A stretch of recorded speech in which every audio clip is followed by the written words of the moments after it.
Muchas gracias a todos los que ya se encuentran conectados. Muchas gracias, Carlos Moreno y Alberto López, que como en otras sesiones ya han realizado esta parte de la moderación de las preguntas y bueno, básicamente llevan toda la coordinación de este Q&A del CISP.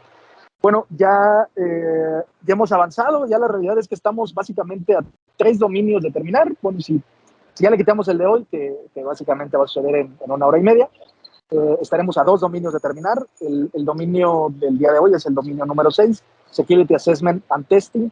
Y bueno, pues adelante, Carlos Moreno y Alberto López, les cedo la palabra. Muchas gracias. Muchas gracias, Jorge. Muchas gracias, Alberto. Pues para no ahondar más, vámonos de lleno a las preguntas. Si quieres comentar algo antes, Alberto, adelante. No, pues bueno, antes que nada, bienvenidos a todos. Y pues bueno, en efecto, vamos por el dominio 6, ya casi a punto de terminar. Entonces, adelante, Carlos, adelante. Perfecto. Bueno, antes de iniciar, quisiera comentarles que estas preguntas las tomamos del libro de preguntas oficial de ISC Cuadrada, la 3ª edición del 2021. Bueno, este dominio básicamente tiene que ver, en términos generales, digo, no voy a leer esta definición del CBK, tiene que ver básicamente con que todos los controles de seguridad que hayamos implementado de acuerdo a nuestro programa de seguridad, pues de alguna manera tenemos que verificar si están funcionando de la manera en la que se supone deberían funcionar. Entonces, a través de evaluaciones, auditorías, pruebas, etcétera, etcétera, es como nos vamos a dar cuenta si están funcionando y en caso de que no, pues poder llevar a cabo acciones correctivas para pues un óptimo funcionamiento de los controles de seguridad. Es lo que trata en términos generales este dominio 6 del CBK del CISP. Y bueno, estos son los 5 secciones que conforman el dominio. El primero es diseñar y validar estrategias de evaluación, prueba y auditoría, realizar pruebas de control de seguridad, de los controles de seguridad pues hay que probarlos, y recopilar datos de nuestros procesos o nuestros controles de seguridad, y aquí como ejemplo pues son los controles técnicos y los administrativos como pudieran ser políticas, procedimientos, etcétera, ¿no? Siguiente es analizar la salida de las pruebas y generar un informe. O sea, al final cuando cuando evaluamos o probamos nuestros controles, pues necesitamos generar un informe de la eficacia de los mismos, ¿no? Y de las posibles desviaciones que podamos encontrar. Y por último, pues llevar a cabo y facilitar las auditorías de los controles de seguridad. Dentro del examen CISP, estos son los 8 dominios y este es el porcentaje de preguntas que vienen por dominio más o menos en el examen. En el caso del dominio 6, el 12% de las preguntas corresponden a este dominio y como pueden ver, pues está muy equilibrado el porcentaje de preguntas por dominio, ¿no? Desde el 10% hasta el mayor, que es el de Security and Risk Management, del 15%. Ahora nada más, perdón, complementando un poquito, Carlos. Finalmente pasa lo mismo que con el dominio pasado que revisamos. Si ustedes ven la parte del CBK, este dominio también es corto en cuestión de la longitud de lo que viene. Sin embargo, justamente lo que está comentando Carlos, no se confíen, o sea, finalmente si se fijan es el 12% de todo lo que es el dominio. Entonces, por favor, repásenlo bien. Si, bueno, nos han estado siguiendo durante, a lo largo de todas estos Q&As, han podido ver que se comunican los dominios entre sí. Finalmente, así es la seguridad. Entonces, finalmente, por eso mismo, léanlo bien, repásenlo bien, tengan cuestiones muy, muy puntuales. Digo, finalmente hay cosas interesantes entre la parte de assessment, testing, auditorías. Entonces, revisen bien el dominio. No se confíen en que finalmente es cortito y por eso se lo pueden saltar de forma muy breve. Entonces, verifiquen, finalmente es 12%. Es importante el valor. Adelante, Carlos. Gracias, Alberto, gracias por el comentario. Sí, efectivamente, a muchos de nosotros a veces este tipo de controles o de actividades de auditoría, de cumplimiento regulatorio, etcétera, como que no es mucho de nuestro agrado, digo, siendo honestos, pero es muy necesario. Es muy necesario, sobre todo ahora en ambientes y en el sector financiero, por ejemplo, es el más regulado. Hay muchas cosas que ver, o muchos de estos controles aplican pues para ese tipo de industrias que están muy reguladas, ¿no? Y en general, aunque no estén reguladas, es muy importante de alguna manera tener el atestiguamiento de que nuestros controles están funcionando de manera adecuada. Bueno, y como siempre en estas sesiones, dos consideraciones importantes que nos gustaría compartir con ustedes o los que se acaban de incorporar a estas sesiones. Es importante hacer notar que para pasar el examen, obviamente es importante la experiencia que tengan en ciberseguridad, seguridad, pero también es un hecho que quien aspire a pasar el examen, pues se tiene que basar en el CBK de ISC cuadrada. Podrá haber preguntas y podrá haber temas en los que a lo mejor nuestra experiencia no haga match, ¿no?, contra lo que dice el CBK.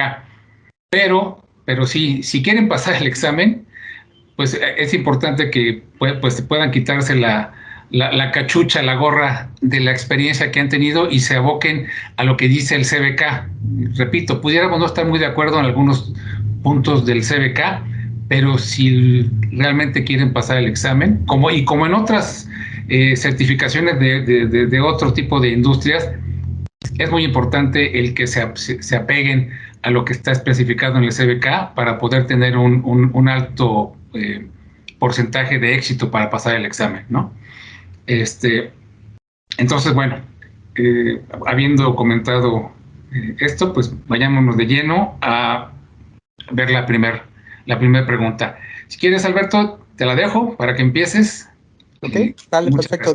Bueno, antes que nada, les pedimos por favor, participen. Está el chat. Les pedimos que por favor, en cuanto vean la pregunta, vean las respuestas. Insistimos, como bien estaba comentando Carlos, esta es una prueba y error. Finalmente se están preparando el examen. Este no es el examen. Este es justamente para que practiquen, para que vean ustedes cómo van, dónde deben de reforzar y que finalmente se sientan confidentes cuando presenten el examen. Entonces, siéntanse con la libertad. Esto es para ustedes. Y pues bueno, vamos a dar 20 segundos para responder la pregunta. Y pues listo. Ahora sí, discúlpame, Carlos. Vamos. No, al contrario. Gracias. Son 25 preguntas para más o menos verlas en un tiempo de hora y media. Adelante. Correcto. Gracias. Listo. Gracias. Pregunta 1. Durante un escaneo de puertos, Susan descubre un sistema que ejecuta servicios en TCP y UDP 137 a 139 y TCP 445, así como TCP 1433. ¿Qué tipo de sistema es probable que se encuentre si se conecta a la máquina? A. Un servidor de correo Linux. B. Un servidor SQL de Windows. C. Un servidor de archivos Linux. D. Una estación de trabajo Windows. Corren 20 segundos.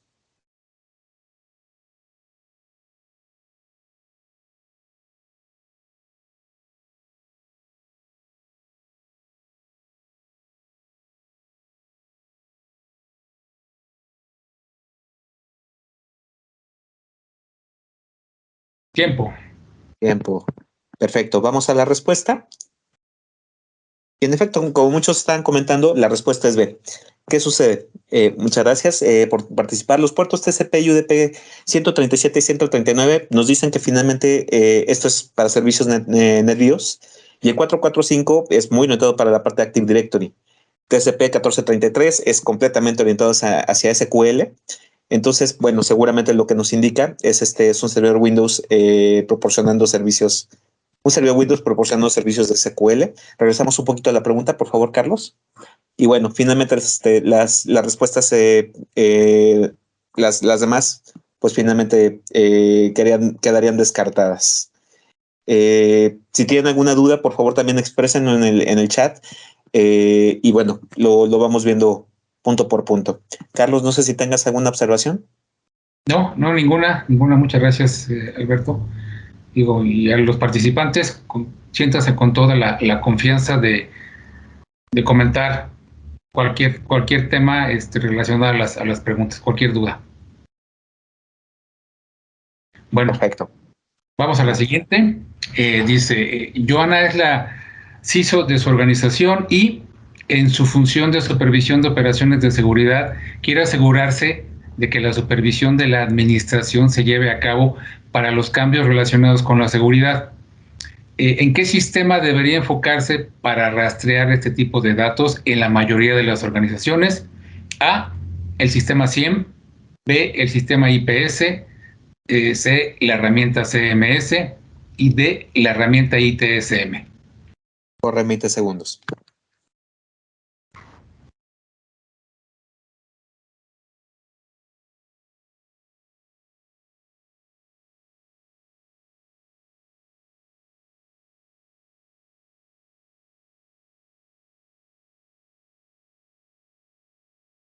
¿Tiempo?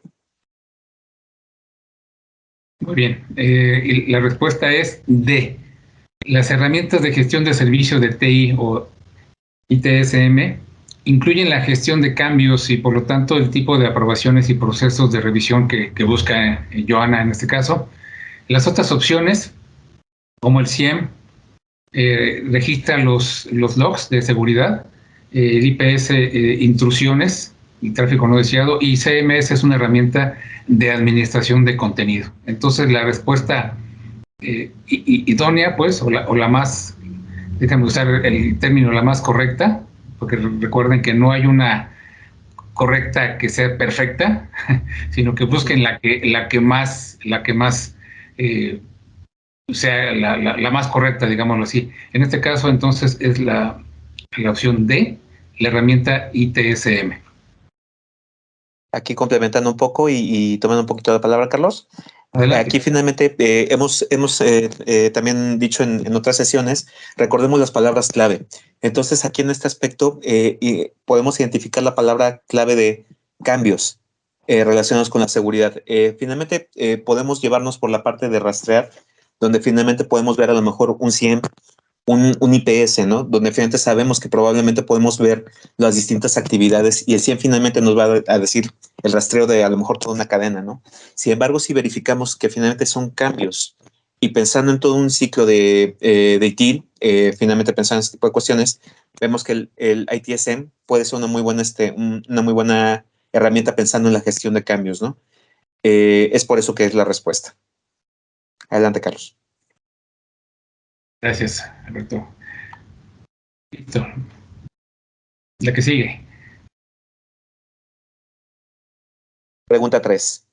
En respuesta a una solicitud de propuesta, Susan recibe un SSAE 18 SOC. Si quiere un informe que incluya detalles sobre la eficacia operativa, ¿qué debe pedir Susan como seguimiento y por qué? A. Un informe SOC 2 tipo 2, porque el tipo 1 no cubre la efectividad operativa. B. Un informe SOC 1 tipo 1, porque SOC 2 no cubre la efectividad operativa. C. Un informe SOC 2 tipo 1, porque SOC 2 tipo 2 no cubre la efectividad operativa. D. Un informe SOC 3, porque los informes SOC 1 y SOC 2 están desactualizados. Corren 20 segundos.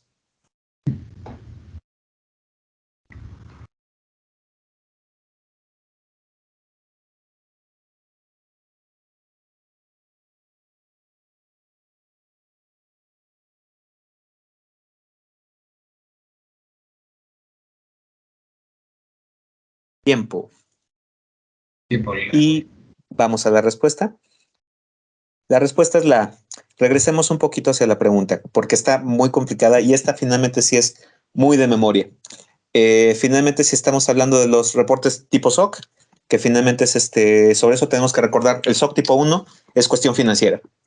SOC tipo 2 es gestión de riesgos, gestión de seguridad, todo lo que vemos en la parte de seguridad. Y SOC tipo 3, que finalmente son cuestiones de marketing. Son de marketing. Y en estos SOCs finalmente tenemos dos tipos, tipo 1 y tipo 2. El tipo 1, que finalmente es una fotografía de un preciso instante, como finalmente estaremos hablando de una auditoría en ese preciso momento, y finalmente eso lo dejamos en un momento. Y el tipo 2, donde tenemos un periodo de tiempo. Entonces, si finalmente estamos hablando de la efectividad operativa, el periodo de tiempo no sirve más. Entonces estamos hablando de un tipo 2. Por tanto, los tipos 1 los estaremos descartando.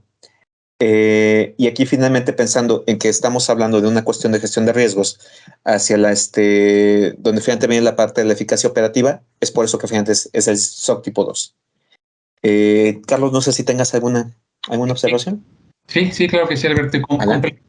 Complementando tu comentario, recuerden que los reportes SOC tipo 1, pues no es más que una descripción de los controles. Ahí se describen cuáles son los controles de seguridad que están incluidos en alguna revisión, pero no se prueban, simplemente se mencionan cuáles son los controles, y en el reporte SOC tipo 2, aparte de la descripción que viene en el tipo 1, se hacen pruebas sobre un periodo de tiempo para verificar la efectividad de esos controles. Entonces, en el tipo 2, aparte de la descripción de los controles, se incluyen las pruebas de efectividad que se hicieron a estos controles, ¿no? Para verificar si funcionaron bien o no. Entonces, si lo que está buscando, de acuerdo a la pregunta, es un informe que incluye detalles de la eficacia operativa de los controles, pues el tipo 2, el SOC tipo 2, es el más adecuado. Digo, ahí lo importante es que entiendan cómo están estructurados estos tipos de reportes pueden ser de auditoría, y ver cuáles las características de cada uno de ellos para poder responder este tipo de preguntas. Que de hecho estos reportes son muy comunes actualmente para evitar que una empresa que se dedica a, por ejemplo, a ofrecer servicios de infraestructura a diferentes clientes, en lugar de que cada cliente envíe a su grupo de auditores a revisar pues prácticamente los mismos controles, estas empresas mejor contratan a una empresa, a un auditor externo o una empresa de consultoría externa, evalúan los controles, y ese reporte el cliente lo reparte entre todos sus clientes para que ellos a su vez lo repartan contra todos sus auditores. De esa manera, en lugar de que la empresa de infraestructura se la pase todo el año recibiendo auditores, pues nada más recibe a lo mejor a un grupo de auditores en el año, y reparte entre todos sus clientes el reporte con los hallazgos de esa auditoría, ¿no? Ese es el objetivo, uno de los objetivos de este tipo de reportes. Así es. Y nada, bueno, finalmente puntualizando esto y para que lo tengan como registro en la grabación, la clave para responder correctamente a esta pregunta es comprender la diferencia entre los informes SOC 1 y SOC 2, que es lo que estamos comentando entre Carlos y yo, y las auditorías tipo 1 y tipo 2. Los informes SOC 1 cubren los informes financieros y los informes SOC 2 analizan la seguridad. Las auditorías de tipo 1 solo cubren un único punto en el tiempo y se basan en descripciones y controles de gestión, no incluyen una evaluación de la eficacia operativa. Las auditorías del tipo 2 cubren un periodo de tiempo e incluyen una evaluación de la eficacia operativa. Es nada más un resumen. Y listo. Perfecto. Adelante, por favor. Adelante también con sus comentarios en el chat, por favor, con toda la confianza. Bueno, pasemos a la siguiente, a la 4. Dice, Mónica quiere recopilar información sobre la conciencia de seguridad en su organización, o temas de concientización también, ¿no? ¿Qué técnicas se usa con más frecuencia para evaluar la concientización de seguridad? A, simuladores de phishing. B, aplicaciones gamificadas, o juegos para las aplicaciones. C, pruebas de evaluación. Y D, encuestas. Corre tiempo. Corre 20 segundos.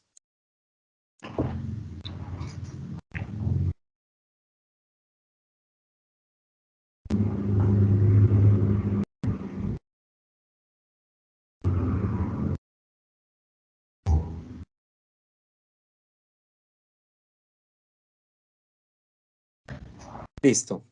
Tiempo. Perfecto. La respuesta correcta es D, las encuestas. La mayoría de las organizaciones utilizan encuestas para evaluar la concientización de seguridad. Los simuladores de phishing también se usan, pero solo tienen que ver, o sea, están supeditados nada más a los temas de phishing y pues no en general a todos los temas de concientización de todo lo que es seguridad. Y las aplicaciones gamificadas o utilizar juegos para llevar a cabo concientización ha demostrado ser muy útil, pero en este caso se quiere saber cuál es el nivel de concientización. Entonces, lo más idóneo pues es utilizar las encuestas, ¿no? La otra opción, la otra opción de pruebas de evaluación se utiliza más que nada para cuando se requiere verificar el cumplimiento o derivado de alguna de algún tema regulatorio, ¿no? Entonces, lo más idóneo aquí de las 4 opciones, digo, las 4 son correctas, pero la que es más es la de encuestas, ¿no? O sea, una encuesta dirigida para los empleados de una empresa y saber exactamente cuál es el nivel de seguridad o de concientización que tienen, pues haces una encuesta bien redactada con preguntas muy específicas con las cuales puedes obtener mucho más información del nivel de concientización de la empresa que utilizando cualquiera de las 3 opciones anteriores, ¿no? De las que mencionan en la pregunta.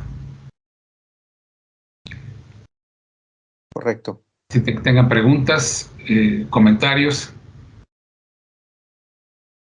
Ahí sí me gustaría comentar algo Adelante. sobre esa, porque es bastante interesante. Puedo comentar que en la práctica es diferente en los resultados. O sea, es decir, las encuestas funcionan, pero solamente en una parte de la organización, como un análisis tal vez estadístico. Pero la combinación entre todas estas que se mencionan aquí, puedo decir que si esa fuera la respuesta, esa sería o debería de ser la respuesta correcta.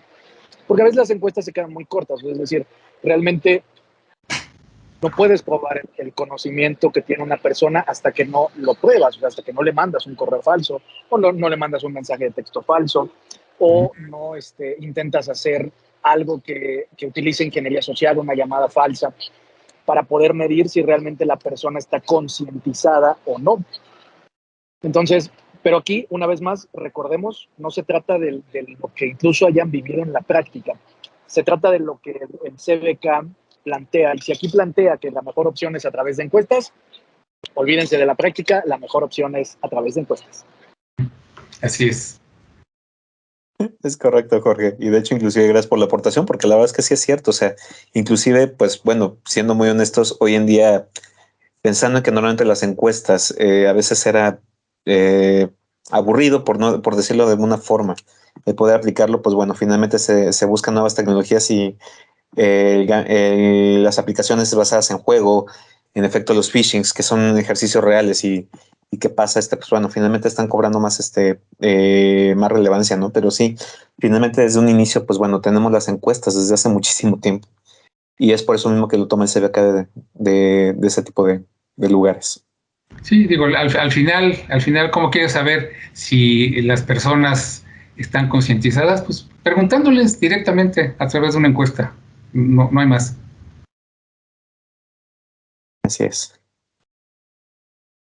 Pasamos Vamos a a la la siguiente. siguiente. Pregunta 5. Natalia desea brindar información de evaluación de seguridad a los clientes que desean utilizar los servicios en la nube de su organización. ¿Cuál de las siguientes opciones debería seleccionar para asegurarse de que la mayor cantidad de clientes estén satisfechos con la información de la evaluación? A. Utilice un equipo de auditoría interna para autoevaluarse con respecto a las métricas internas. B. Utilizar un auditor externo. C. Utilizar personal técnico interno que conozca los sistemas. D. Utilizar un equipo de auditoría interna para autoevaluarse frente a un estándar común como COVID. Empiezan los 20 segundos. Por el tiempo.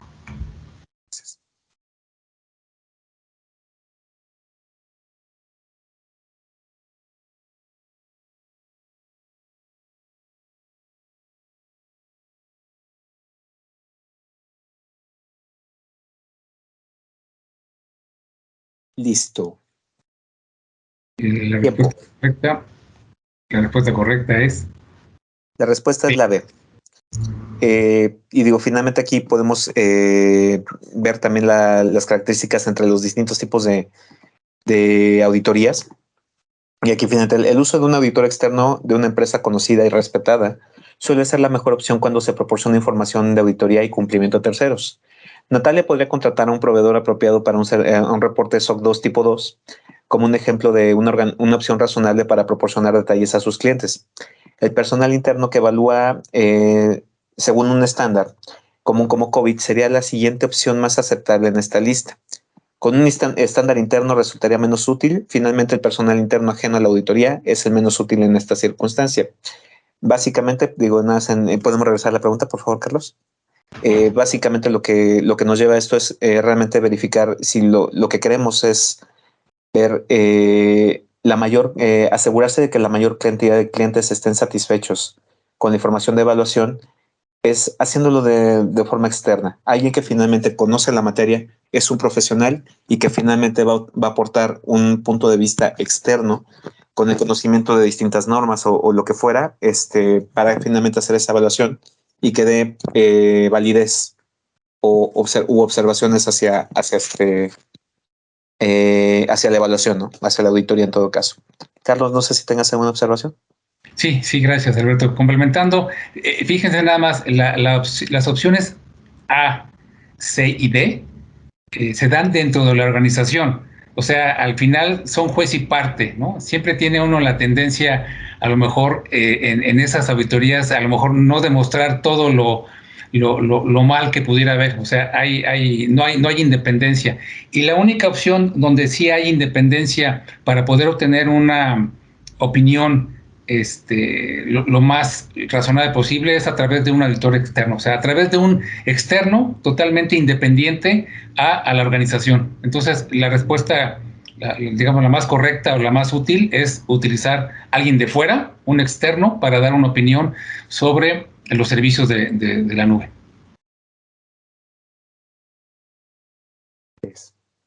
Muy bien. Perfecto.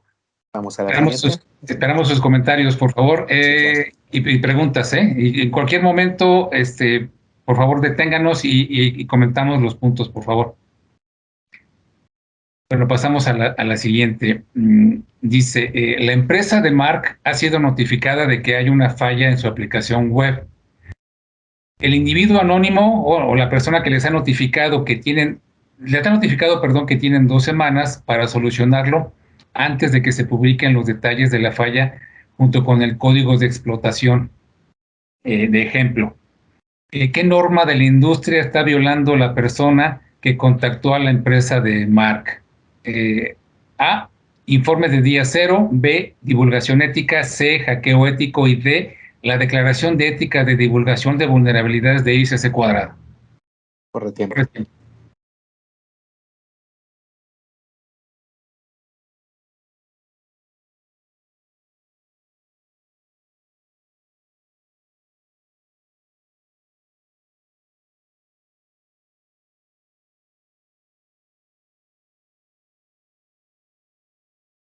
Listo, tiempo. La respuesta correcta es B, prácticas de divulgación ética.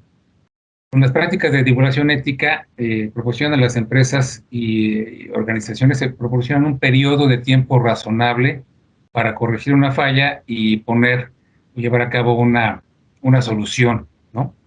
Y aquí dice, bueno, que es poco probable que 2 semanas sea una cantidad de tiempo razonable para esto. Desafortunadamente es posible que Mark no pueda persuadir a la persona para que tome una decisión diferente y la compañía de Mark deberá determinar qué hacer con el problema. Aquí fíjense que se están asumiendo cosas que no vienen en la pregunta, ¿no?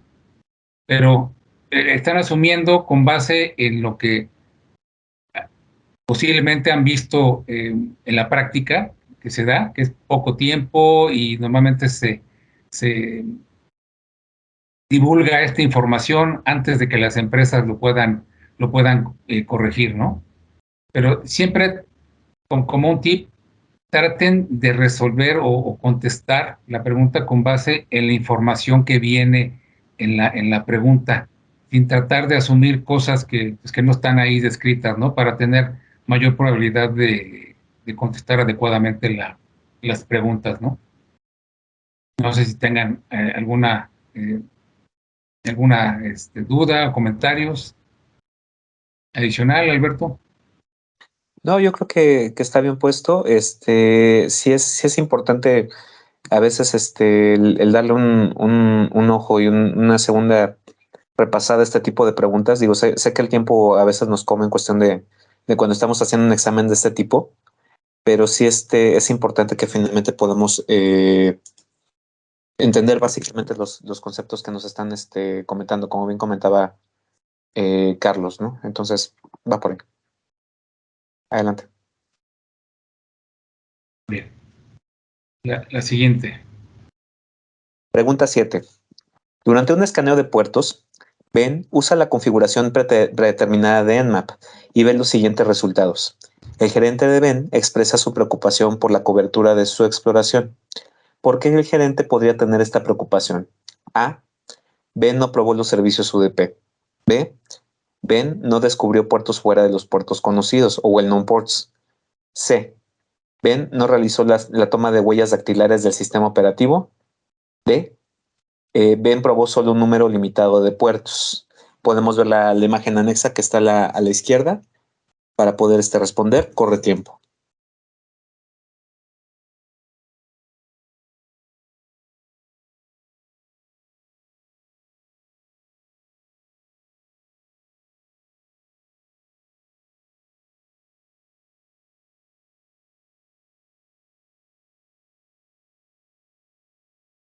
Listo, tiempo. La respuesta es la D. Regresemos a la pregunta y podemos ver la imagen que está anexa. La respuesta nos dice que Ben probó solo un número limitado de puertos. Y aquí finalmente podemos ver que finalmente son varios puertos TCP los que están abiertos ahí. De hecho, inclusive vamos un poquito hacia las respuestas. Pensando en la B, Ben no descubrió puertos fuera de los puertos conocidos. Podemos ver que finalmente están arriba del 1024, entonces esta finalmente no estaría en el alcance. Ben no probó los puertos UDP, podría ser, pero finalmente, pues bueno, vamos a ver las demás. Ben no realizó la toma de huellas dactilares del sistema operativo, realmente no tenemos forma de poder saber ese tipo de cosas.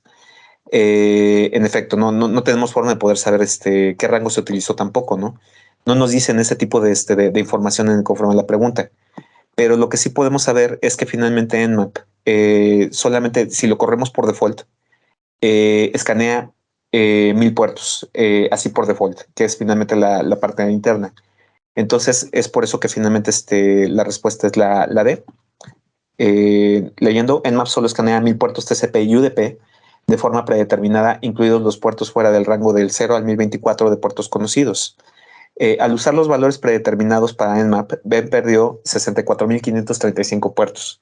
La toma de huellas dactilares del sistema operativo no cubrirá más puertos, pero habría proporcionado una mejor suposición del sistema operativo que se ejecuta en el sistema escaneado. Carlos, no sé si tengas alguna observación. De mi parte no, me confieso que ese tipo de preguntas técnicas no están dentro de mi ámbito, pero son preguntas que se van a encontrar seguidos. Nada más como comentario, muy al principio recuerdo que era una certificación en la que comentaban que no era muy técnica. La verdad, yo desde ese entonces, cuando pasé el examen, pues no estaba muy de acuerdo con esa aseveración, pero sí es un examen en el que se requiere habilidad técnica, conocimientos técnicos para poder aprobarlo, ¿no? Correcto. Y muchas gracias por el comentario también que nos hicieron saber conforme al que finalmente no se ve en el comando de Nmap cuál es la cadena que se utilizó, ¿no? Para hacer el escaneo. Listo. Adelante. Muy bien. La siguiente dice, Susan necesita escanear un sistema en busca de vulnerabilidades y quiere usar una herramienta de código abierto para probar el sistema de forma remota. ¿Cuál de las siguientes herramientas cumplirá con sus requisitos y permitirá el análisis de vulnerabilidades? A, Nmap, B, OpenBAS, C, MBSA y D, Nexus. ¿Corre tiempo?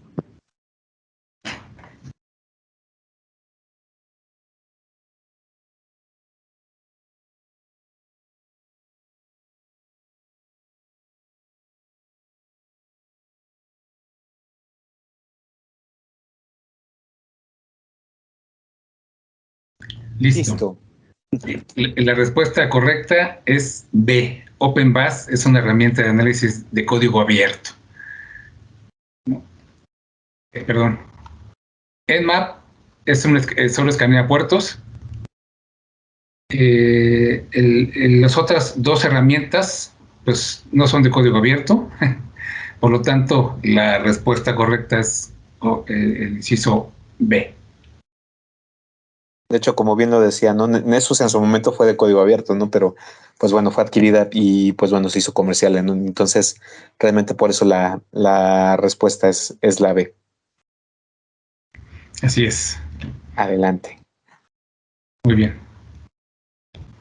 Pregunta 9.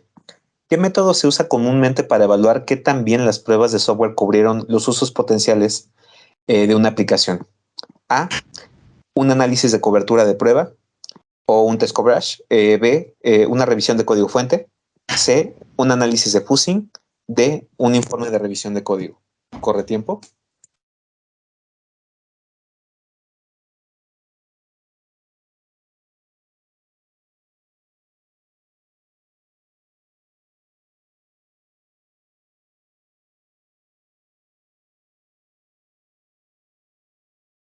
Listo. Listo, perfecto. Y la respuesta, en efecto, muchas gracias por la participación. En efecto, es la un análisis de cobertura de pruebas se usa a menudo para proporcionar información sobre qué también cubrieron las pruebas. En conjunto de casos de uso para los que se está probando una aplicación, las revisiones de código fuente analizan el código de un programa en busca de errores, no necesariamente un análisis de casos de uso, sino más bien finalmente es código, ¿no? Mientras que el fuzzing prueba las entradas no válidas. Se puede generar un informe de revisión de código como parte de la revisión del código fuente. Nos regresamos a la pregunta, por favor, Carlos.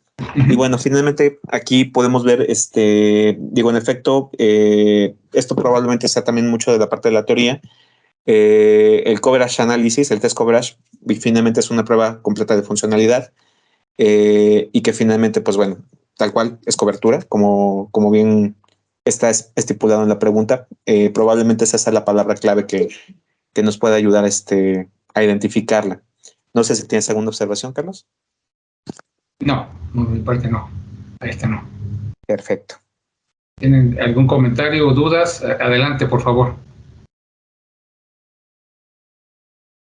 Bueno, continuamos. La pregunta 10. ¿Qué estándar de registro de mensajes utilizan comúnmente los dispositivos de red, los sistemas Linux y Unix y otros dispositivos empresariales? A, Syslog, B, Netlog, C, EventLog, D, Remote Log Protocol, RLP. Corre tiempo.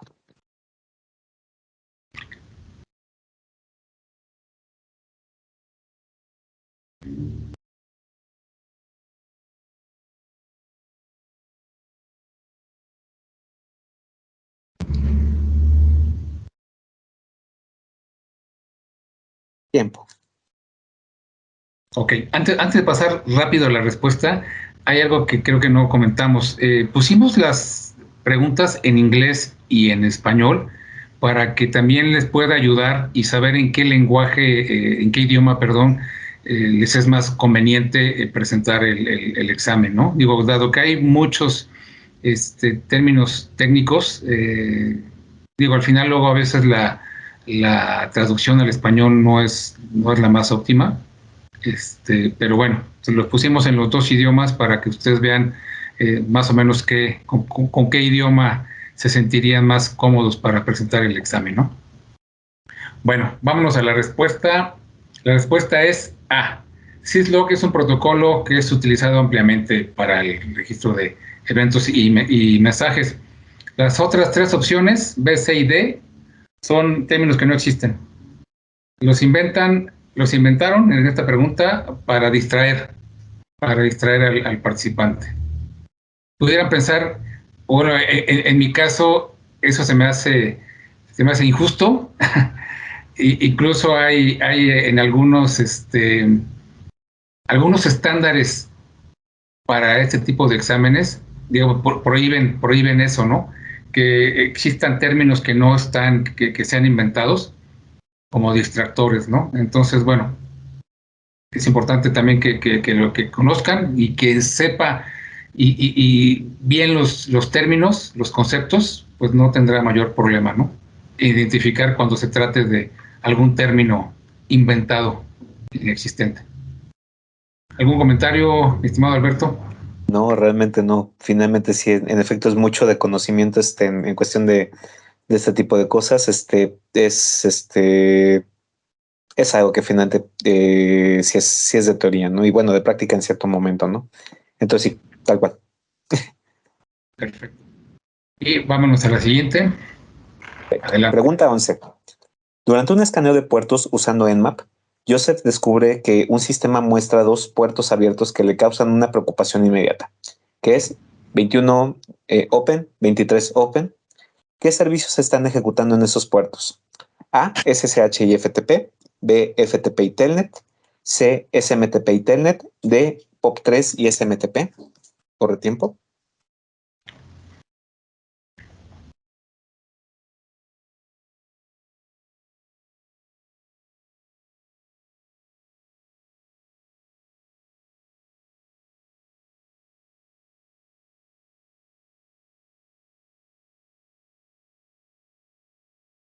Tiempo. Y la respuesta es la B. Nos regresamos nuevamente. Esta es de regalo. Y finalmente también es conocer los protocolos que finalmente son. En efecto es puerto 21 que es correspondiente a FTP y 23 correspondiente a Telnet. Porque finalmente causa una preocupación inmediata porque son puertos que están orientados a no tener cuestiones cifradas o datos cifrados en todo caso, ¿no? SSH sí lo hace, SFTP también lo hace, SCP también lo tiene. SMTP finalmente utiliza el puerto 25, entonces esta no es respuesta correcta, igual que POP3 utiliza el 110, ¿no? Entonces, pues bueno, esa es finalmente la respuesta correcta. No sé si tienes algún comentario, Carlos. No, simplemente conocer bien los puertos de los equipos. Sí, es correcto. Muy bien. Adelante. Pasamos a la siguiente, la 12 dice, se le ha pedido a Yasmín que considere un sistema Breach and Attack Simulation. ¿Qué tipo de sistema debería buscar? A, un sistema de gestión de tickets y cambios diseñado para ayudar a gestionar incidentes. B, un sistema que ejecuta simulaciones de respuestas a incidentes para que los equipos azules pongan a prueba sus habilidades. C, un sistema que combine las técnicas del equipo rojo y azul con la automatización. Y D, un sistema de operaciones y respuestas de seguridad SOAR. ¿Corre tiempo?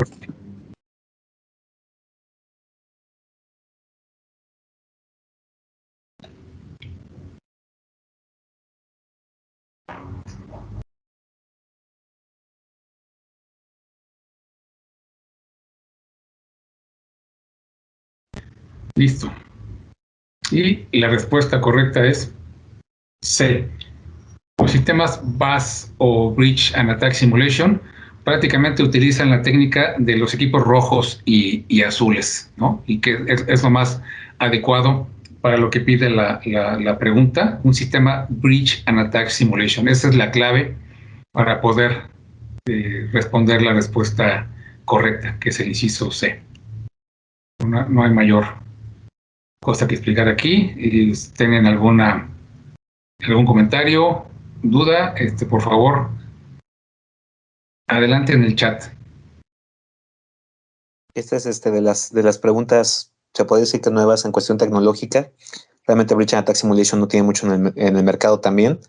Pero finalmente sí, ¿no? O sea, digo, puedo decir que es de mis preguntas favoritas porque a eso me dedico, ¿no? Entonces, finalmente, el punto es que sí, pues, o sea, finalmente es algo que finalmente simula las amenazas y ayuda mucho al equipo azul como al equipo rojo. Exactamente, es como ir a jugar gotcha, ¿no? Exacto. Muy bien. La siguiente.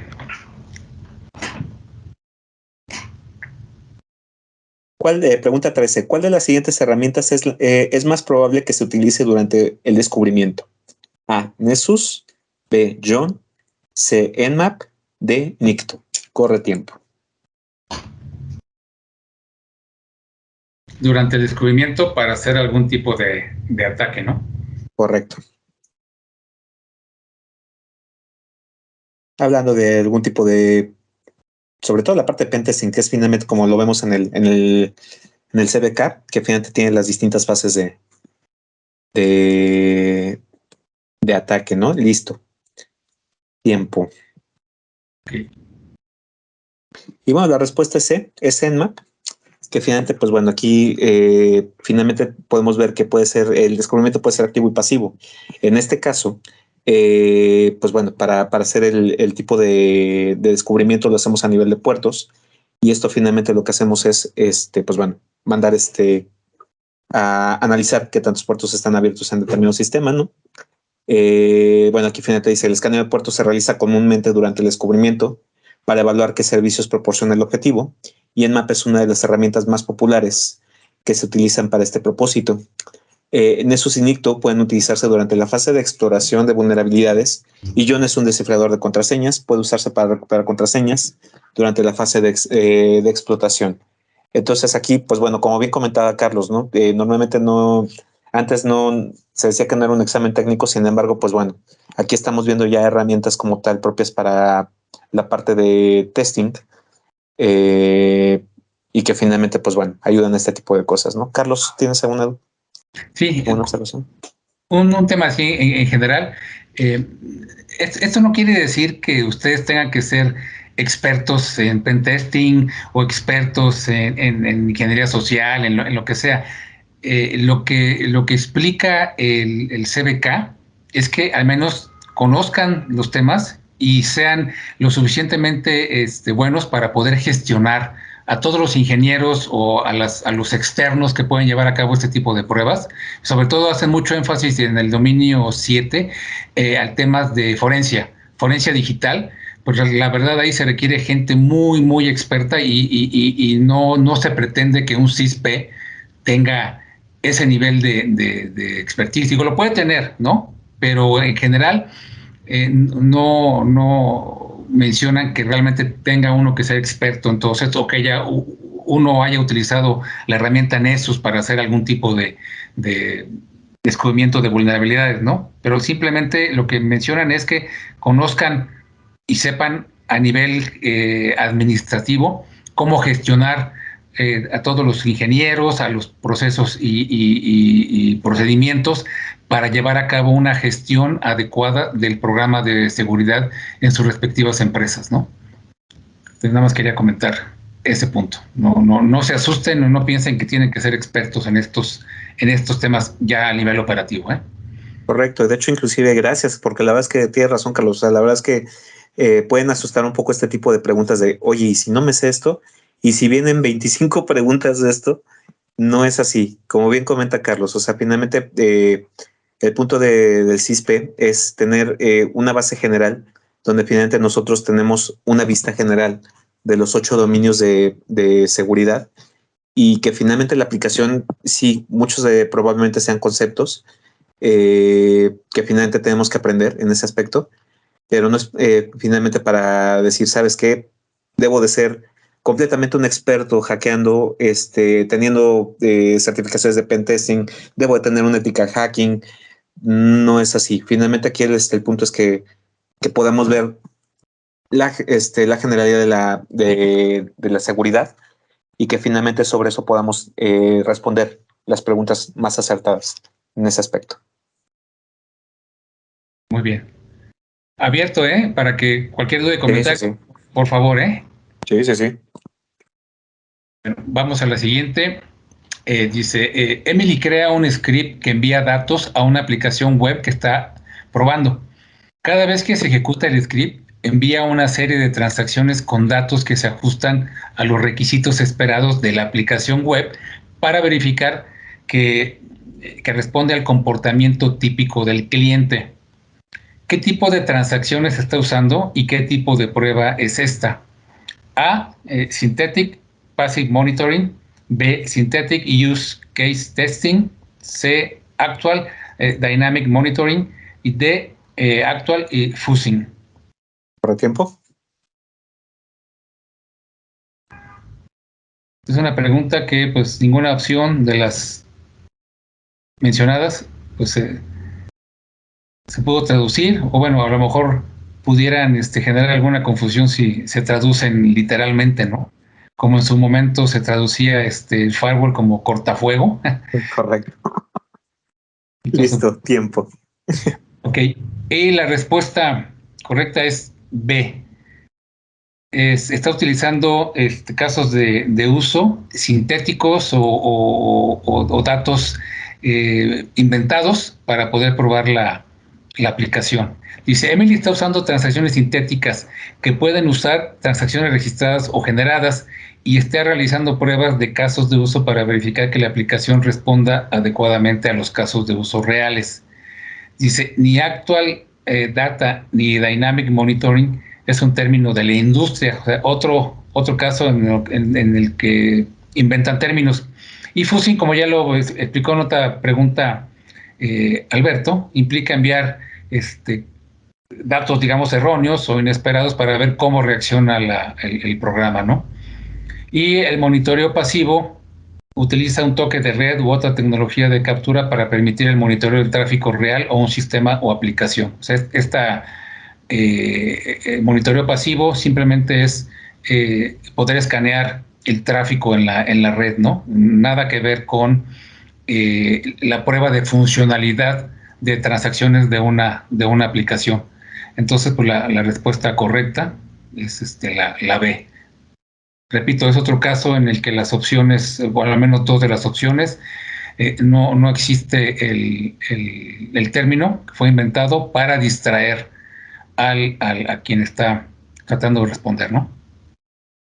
¿Algún comentario, Alberto? Finalmente nada más que fíjate, le echan un muy buen lente al lo que viene de análisis sintético dentro del CBK. Está muy interesante. Listo. Bien.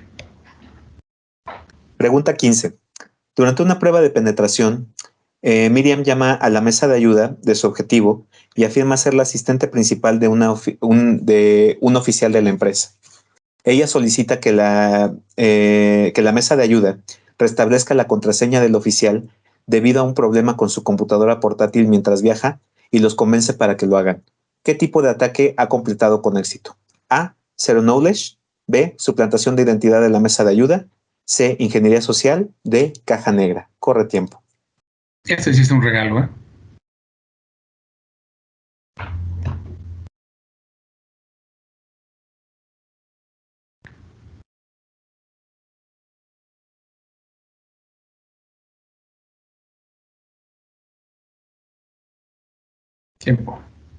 Tiempo, y en efecto fue un regalo, conforme a las respuestas. Muchas gracias por participar.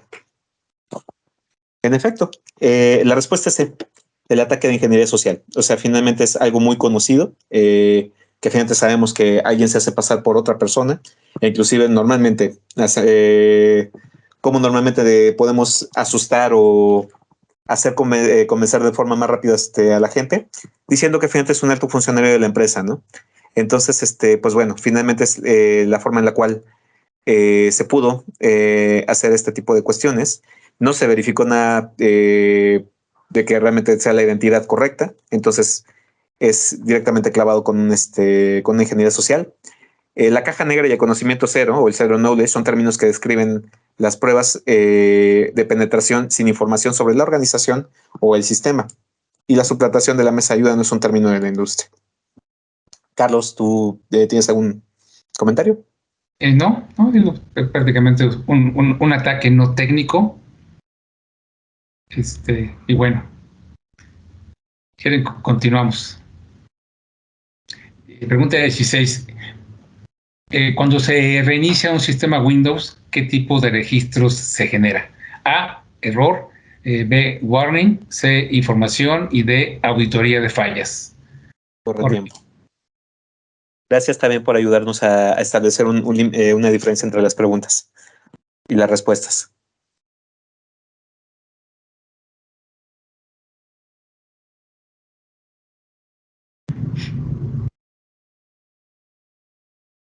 Tiempo. Y la respuesta correcta es C. Reiniciar una máquina con Windows da como resultado una entrada de registro de información. Es la C. Y dice, Windows define 5 tipos de eventos.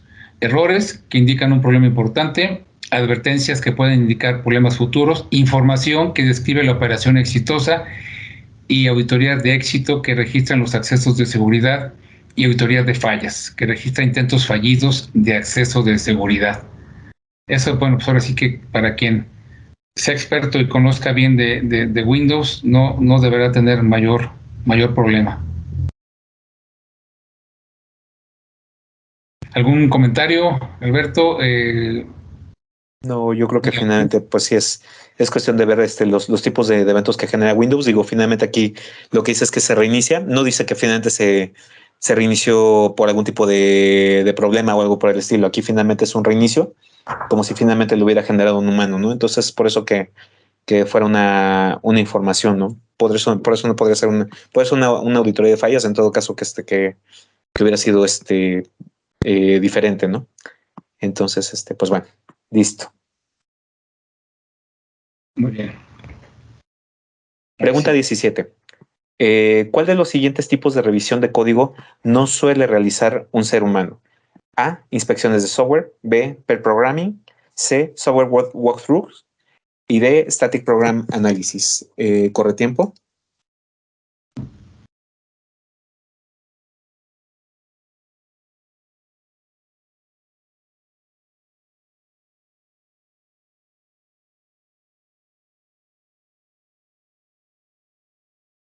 Listo. Listo. Y la respuesta en efecto es la D. Muchas gracias por participar nuevamente. En efecto, tal cual, el escaneo dinámico finalmente se hace por medio de una herramienta automatizada. Los demás finalmente son métodos orientados y bueno, lo pueden ver directamente en el CBK como human centric, no como machine centric. Entonces, finalmente la parte de escaneos dinámicos es la única que finalmente es por una máquina, no es hecho por un humano, ¿no? Directamente. No sé si tienes algún comentario, Carlos. No. Totalmente es clara. Muy bien. Pasemos a la siguiente. Dice, el equipo de Frank está probando una nueva API que los desarrolladores de su empresa han creado para su infraestructura de aplicaciones. ¿Cuál de los siguientes no es un problema común de API que esperaría que encontrara el equipo de Frank? A, cifrado incorrecto. B, problemas de autorización a nivel de objeto. C, problemas de autenticación de usuario. Y D, falta de limitación de velocidad.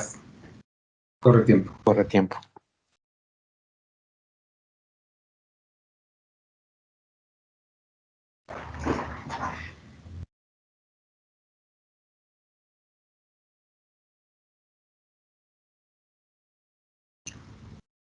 Listo. Y la respuesta correcta es A.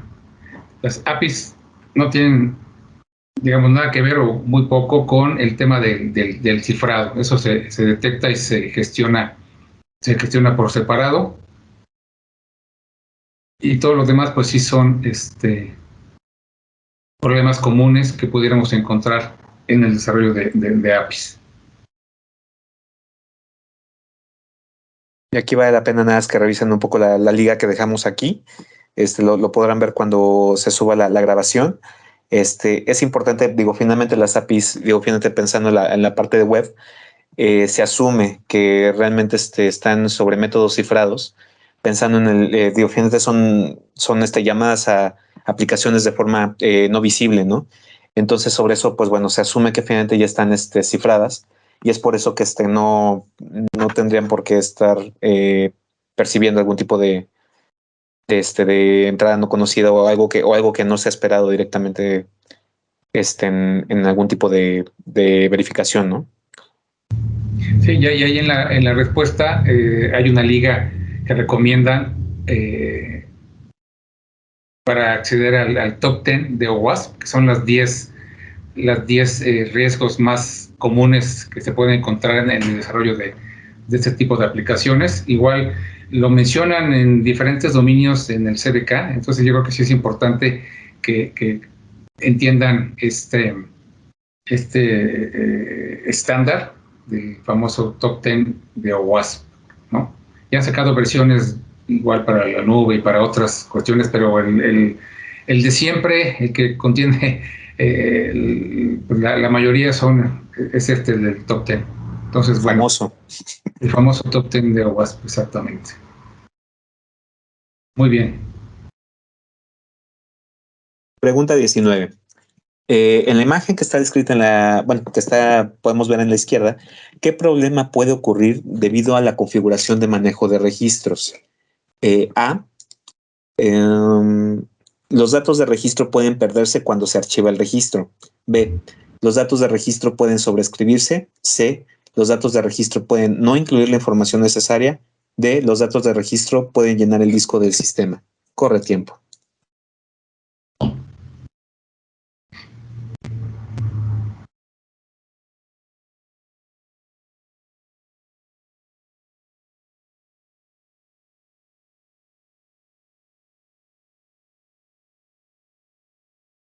Tiempo. Perfecto.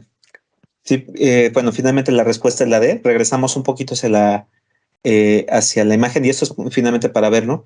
Si se fijan, realmente lo que dice la imagen es, la última parte dice el maximum log size es de 20.480 KB, pero después dice Juan Maximum o cuando el máximo tamaño de logs de eventos es alcanzado, la opción seleccionada es archivar el log cuando esté lleno, pero no sobrescriba los eventos. Entonces, es por eso que finalmente la respuesta es la D. Los datos de registro pueden llenar el disco del sistema y entonces esto es peligroso, ¿no? Realmente no se sobrescriben, por tanto la respuesta B no sería la adecuada. Pueden perderse, realmente no es así porque finalmente no se sobrescribe. Y pues bueno, pueden no incluir la información necesaria, no tenemos ese tipo de argumentos, ¿no? Carlos, no sé si tienes alguna. Sí, nada más igual otro tip.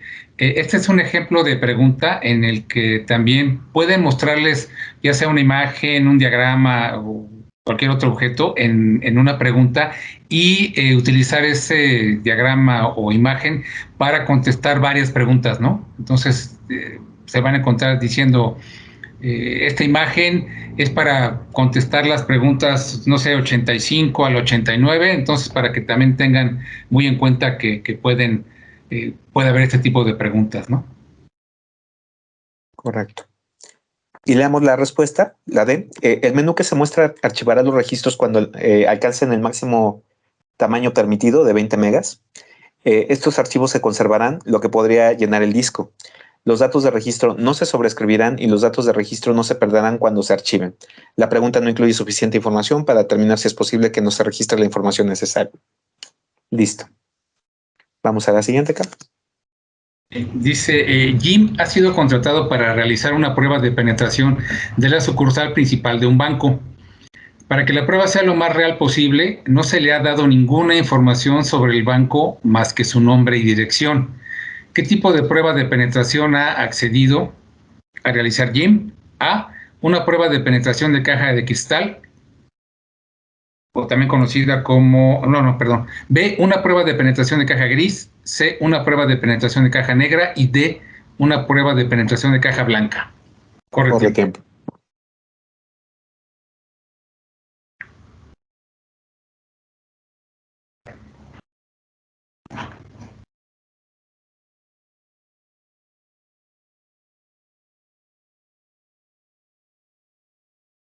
Listo. La respuesta correcta es C.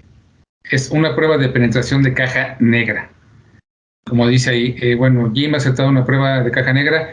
En ese tipo de prueba de caja negra no se proporciona información sobre la organización, sus sistemas o sus defensas.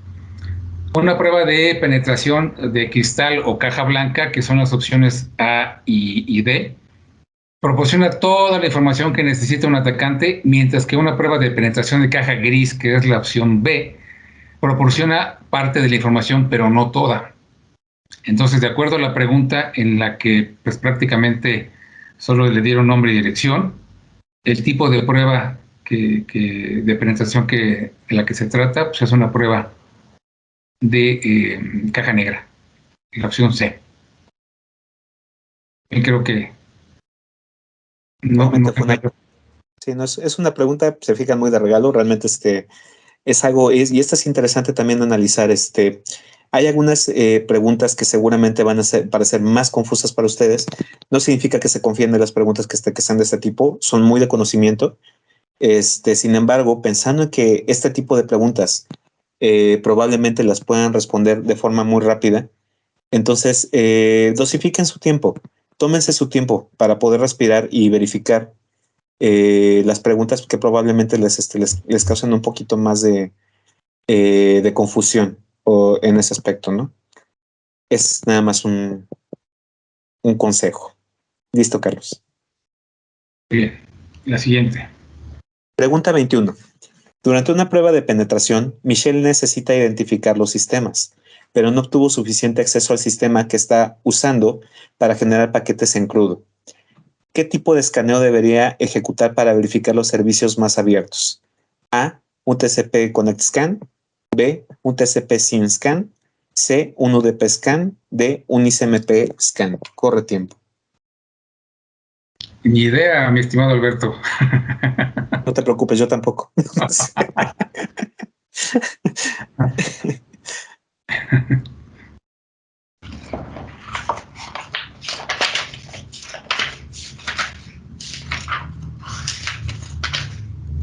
Listo. La respuesta es la ¿qué sucede? Digo, y esto finalmente también pasa mucho del tipo de escaneo que tenemos y bueno, de hecho inclusive ese lo recuerdo mucho con Nmap, ¿no? Finalmente el escaneo estándar, el que hace uno normalmente es el TCP/SYN, pero finalmente requiere determinado tipo de privilegios. ¿Y por qué? Porque finalmente mandas datos en crudo. Si no se tienen este tipo de privilegios, no lo permiten, ¿no? Entonces, cuando eso no sucede, normalmente lo que haces es llamar a un connect hacia la máquina. Entonces, bueno, leyendo un poco, cuando el tester no tiene privilegios de creación de paquetes en crudo, como cuando no tiene privilegios escalados en el host comprometido, se puede usar un escaneo de conexión TCP. Los escaneos TCP/SYN requieren privilegios elevados en la mayoría de los sistemas Linux debido a la necesidad de escribir paquetes sin procesar. Un escaneo UDP perderá la mayoría de los servicios que se proporcionan a través de TCP y ICMP es simplemente un barrido de ping de los sistemas que responden a pings y no identificará servicios en absoluto. Si nos regresamos un poquito a la pregunta, Carlos, de favor. Básicamente es así, o sea, básicamente lo que está diciendo es la conexión directamente hacia los sistemas y bueno, está generando paquetes en crudo, sin embargo, no obtuvo el suficiente acceso. Entonces, bueno, es lo que explicamos, ¿no? El SYN Scan es el básico, es el que normalmente se ocupa en Nmap, pero requiere determinado tipo de privilegios para finalmente generar estos paquetes en crudo. El siguiente finalmente es el Connect Scan. Los otros dos finalmente es el UDP, pues bueno, es algo que finalmente no va a tener un retorno directamente del paquete. Y bueno, ICMP, pues bueno, son capas hacia abajo, que finalmente, pues bueno, nada más van a ser pings en ese aspecto, ¿no? Carlos, no sé, ¿quieres aportar algo? De no tengo comentarios. Perfecto. Vamos al siguiente, pues. Muy bien. La siguiente dice, las pruebas que se centran en las funciones que un sistema no debería permitir son un ejemplo de qué tipo de pruebas. A, pruebas de casos de uso. B, pruebas manuales. C, pruebas de casos de uso indebido. Y D, pruebas dinámicas. Corre tiempo.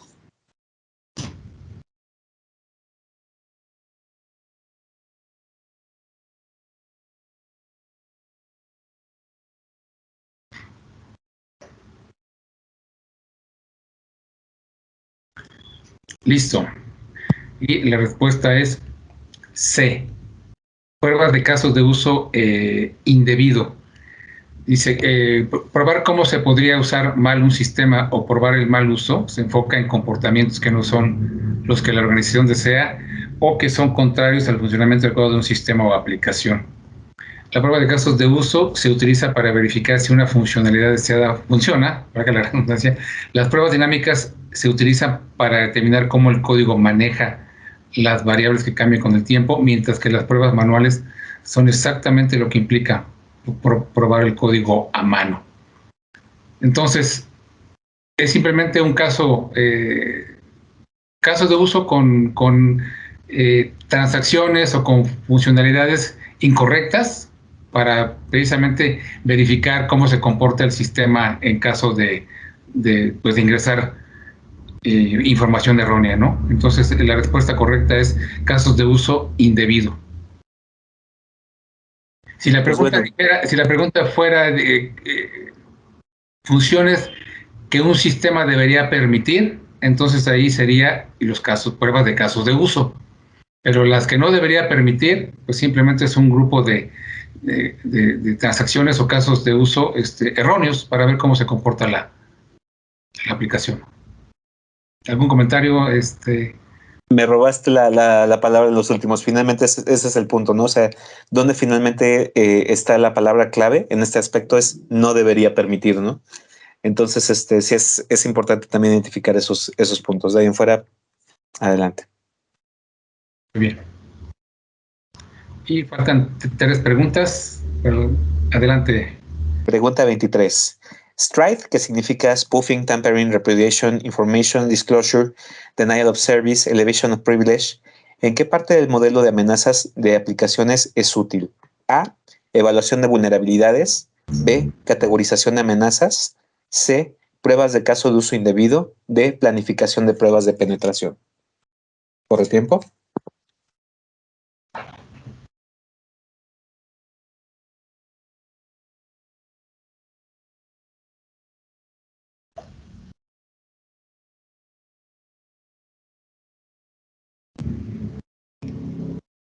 Listo.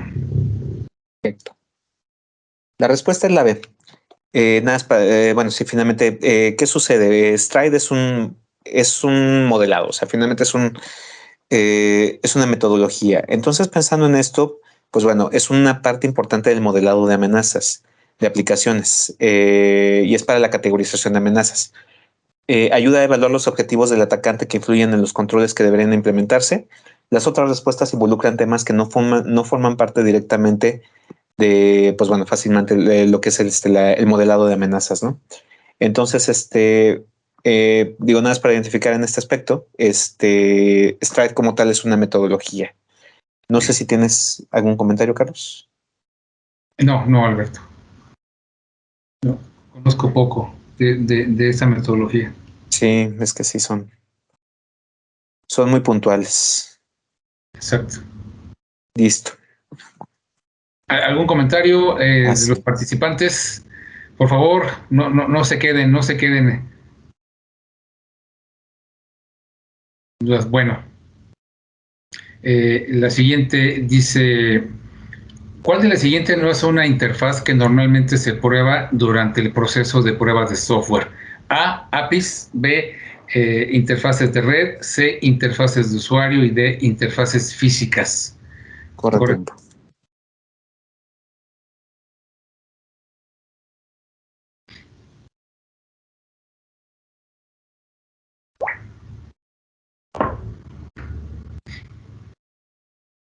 Listo. La respuesta correcta es B. Las interfaces de programación de aplicaciones API, interfaces de usuario y las interfaces físicas son importantes cuando se realizan pruebas de software, pero las interfaces de red no forman parte de las pruebas de software. Entonces aquí la respuesta correcta, ¿cuál no es una interfaz? Durante las pruebas es la interfaz de red, perdón. Esa es la respuesta correcta, la B. ¿Tengas algún comentario, Alberto, o los participantes? Pues finalmente aquí nada más es, digo, sí tiene por ahí algún tipo de Rareza este tipo de preguntas porque podríamos ver algunas de las otras cuestiones como correctas, pensando en interfaces físicas, ¿no? Pensando en qué pasa con la interfaz física, pero aquí pensando en pruebas como tal, sí tenemos que verificar ese tipo de cuestiones, de menos para la parte de software, ¿no? La parte de red realmente no es tan interesante en ese aspecto, en la parte de software. Digo, finalmente pensando en la parte del CDK, entonces es por eso que finalmente, y bueno, APIs y interfaces de usuario es muy clavado que es la parte de software, ¿no? Listo, será mi comentario. Bien. Y pues vámonos a la última pregunta. Última pregunta. El presidente de la empresa de Josh está preocupado por un aumento significativo del malware criptográfico que está afectando a otras empresas de su sector.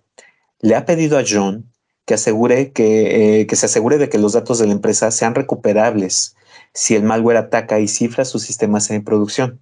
¿Qué proceso debe emprender Josh para poder decirle que la empresa está cubierta? A. Cifrar todos los datos confidenciales. B. Hashear todos los datos de la organización para detectar malware criptográfico. C. Realizar verificación de copia de seguridad. D. Use tecnología anticifrado para evitar que el malware cifre las unidades. Corre tiempo.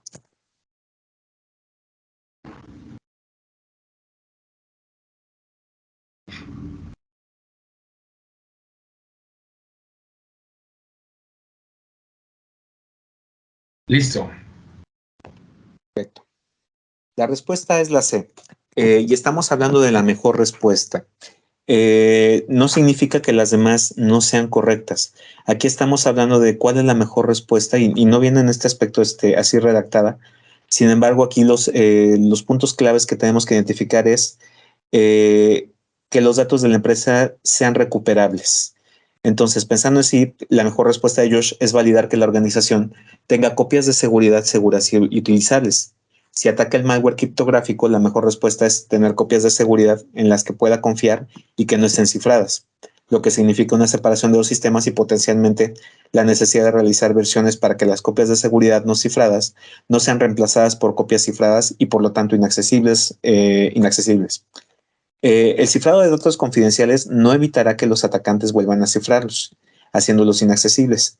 Hashing para detectar el ataque no lo detendrá ni hará posible la recuperación, y la tecnología anticifrado hace que la opción que sugiere realmente no exista.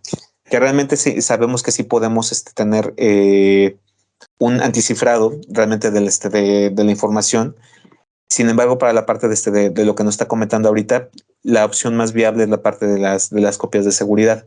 Es por eso que tenemos que adaptarnos mucho hacia la parte del CBK.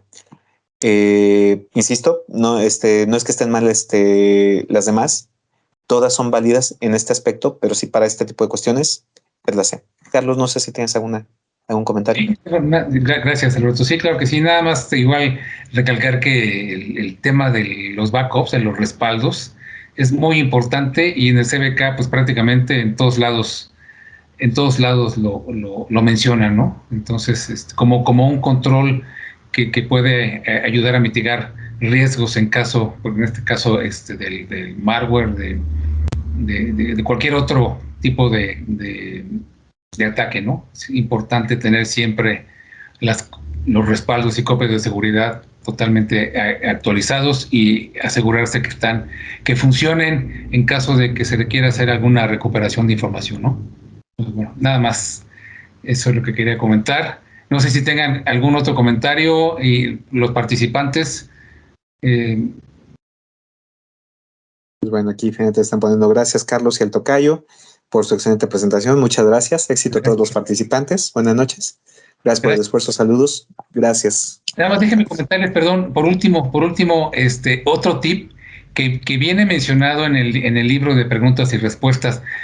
Digo, yo no lo he visto ni conozco todavía a nadie que haya hecho el examen. El examen sí se ofrece en inglés y en otros idiomas.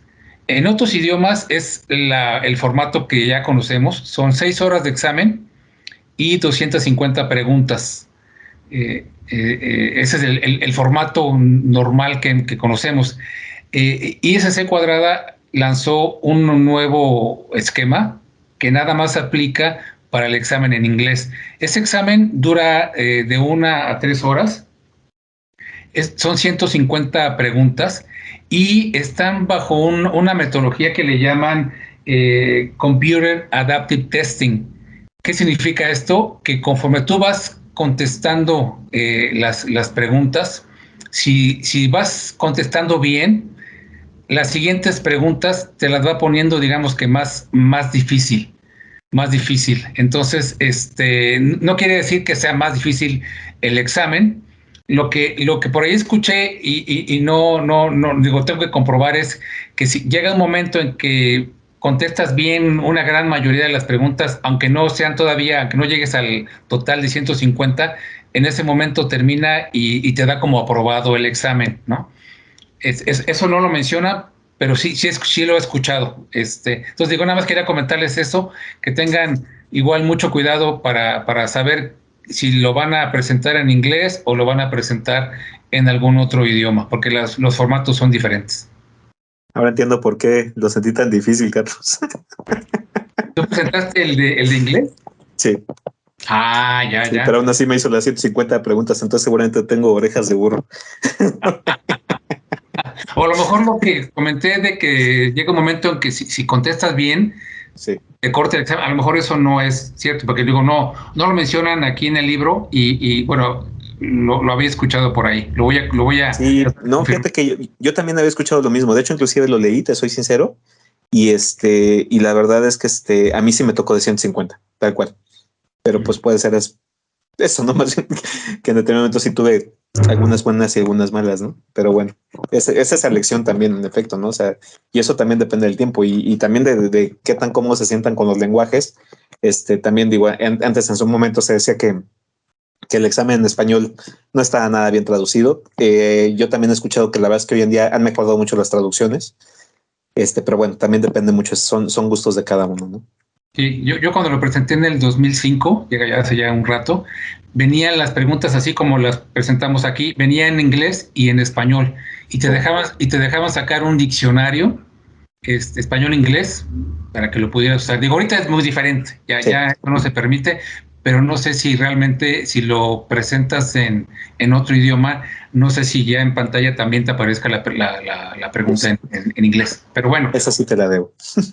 Está bien. Pues creo que llegamos al tiempo. Les queremos agradecer a todos, Jorge, Alberto y todos los participantes. Muchas gracias por participar. Los esperamos en las siguientes 2 sesiones del dominio 7 y 8 y pues los invitamos a que de alguna manera puedan estudiar, puedan conseguir, digo, si ya están realmente estudiando para el examen, que puedan conseguir el libro de preguntas y respuestas. Digo, no es comercial, simplemente desde mi punto de vista, al menos en lo personal, me ayudó mucho el hacer preguntas, el practicar preguntas y respuestas una y otra vez. Entonces, el libro que se editó el año pasado, la verdad está muy reciente, tiene información y tecnología reciente, y yo creo que sí les va a ser muy útil que puedan estudiar del libro. No sé si quieres comentar algo, Alberto, ya para finalizar, y Jorge también, adelante. No, nada más, fíjate que están poniendo aquí una pregunta. Muchas gracias, José Luis. ¿Puedes ver las grabaciones de los dominios anteriores? Es correcto. De hecho, en la página, tenemos una página de YouTube en la cual es la del capítulo de ISS cuadrada Mexico City Chapter, donde finalmente se están subiendo los videos. Ya tenemos finalmente los 5 dominios anteriores, entonces pueden ver las grabaciones que tenemos de estas preguntas, exactamente. Muchas gracias a todos también decir eso y pues bueno, agradecer cualquier tipo de comentario que tengan, por favor. Esto es para ustedes, insistimos. Entonces, si tienen algún tipo de mejora, algún tipo de cosas que les gustaría ver, háganoslo saber. De verdad, esto es para ustedes, esto es para que ustedes les sirva para nuestra intención aquí es que finalmente ustedes se vayan un poco más preparados y tengan más herramientas. Si quieren ver algunas cosas que probablemente no les parezcan, de verdad, háganoslo saber. Estamos para eso. Y listo. Gracias, Carlos. Ahí están, gracias a ti, Alberto. Ahí están los correos. Se reciben sugerencias, recomendaciones, quejas, lo que sea. Para eso estamos y la idea es poder mejorar y ofrecer mejores cosas a la membresía y a la comunidad de seguridad. Correcto, aquí hay un par de preguntas. En efecto, ¿dónde se pueden ver los videos? Lo pueden buscar en YouTube, es el capítulo de ISS Cuadrada, capítulo México. Y que, de hecho, a ver si tengo forma de poder nada más un momento.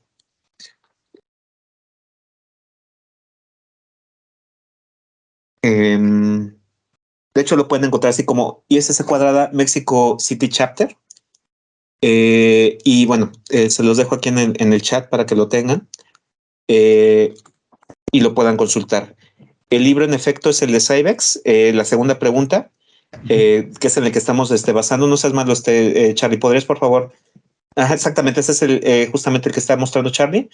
¿Podría regresar a la primera slide, de favor? Claro que sí. Aunque lo haga a mano, es que no puedo entrar directo a la presentación para irme. No pasa nada.